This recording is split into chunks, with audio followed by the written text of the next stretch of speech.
hadis Rasulullah sallallahu alaihi wasallam yang salah satunya diriwayatkan oleh Al-Imam At-Tirmidzi, dan beliau mengatakan hadis ini adalah hadis hasan sahih.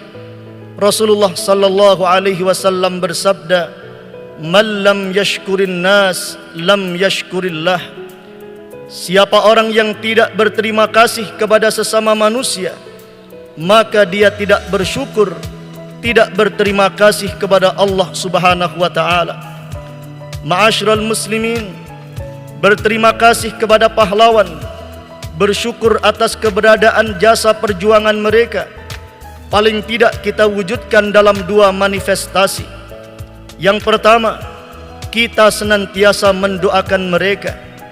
Dalam sebuah hadis yang disebutkan oleh Al-Baihaqi dalam kitab Syu'abul Iman, Rasulullah sallallahu alaihi wasallam bersabda, "Mal mayyitu fi qabrih illa kal ghariqil mutaghawwith." Tidaklah orang yang meninggal dunia itu di alam kuburnya kecuali seperti orang yang sedang tenggelam di lautan, tenggelam di perairan. Maka sudah maklum ma'asyiral muslimin, orang yang tenggelam di air, apapun yang menempel dalam tubuhnya yang bersifat duniawi, maka itu tidak ada guna baginya. Meskipun di dalam dompetnya ada uang, ada cincin di jarinya, semua tidak akan memberikan manfaat dan guna. Maka yang dia tunggu adalah bagaimana ada seutas tali yang kemudian menolong dia untuk bisa naik ke permukaan air.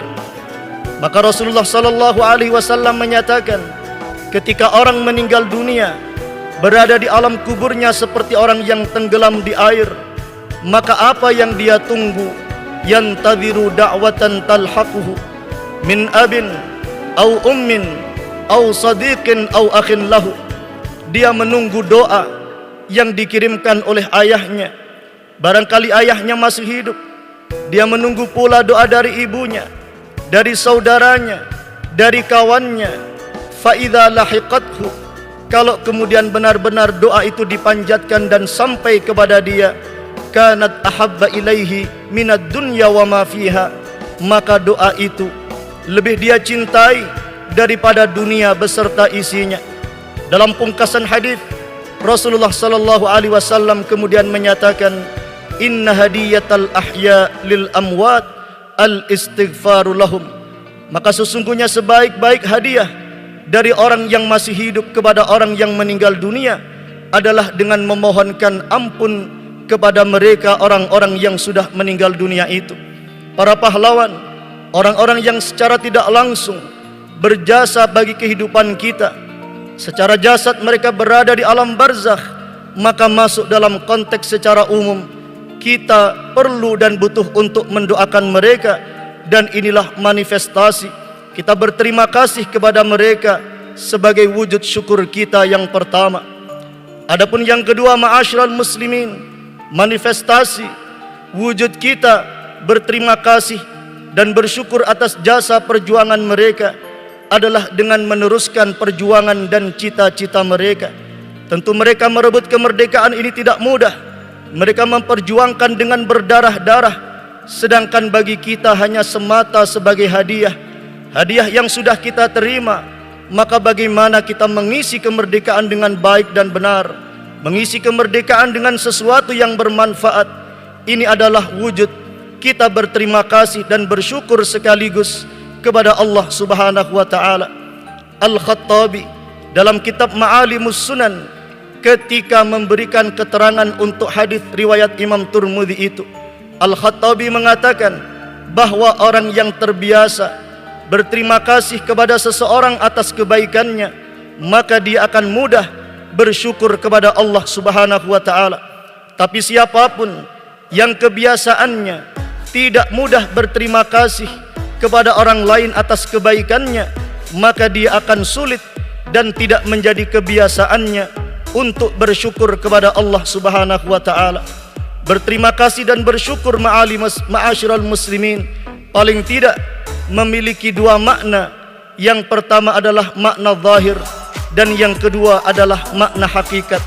Secara lahiriah ketika kita bersyukur kepada Allah Subhanahu wa taala, kita bisa dengan mengatakan kalimat alhamdulillah, segala puji bagi Allah Subhanahu wa taala. Tapi hakikat syukur itu apa? Al-Junaid Al-Baghdadi menyatakan asyukru 'ala ni'mah alla yu'sa bi ni'amihi.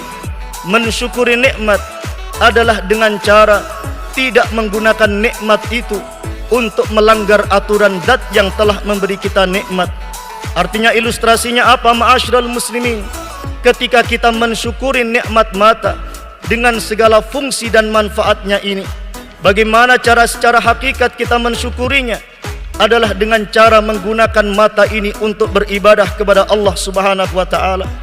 Dengan kita meninggalkan perbuatan maksiat yang terkait dengan mata dan pandangan kita. Kalau kita benar-benar syukur nikmat, maka kita akan menggunakan lisan kita untuk mengucapkan sesuatu yang baik, tidak mengandung kemaksiatan, baik ghibah, menghina orang lain dan lain sebagainya. Tidak kita gunakan untuk sesuatu yang melanggar aturan zat yang telah memberi kita nikmat lisan ini.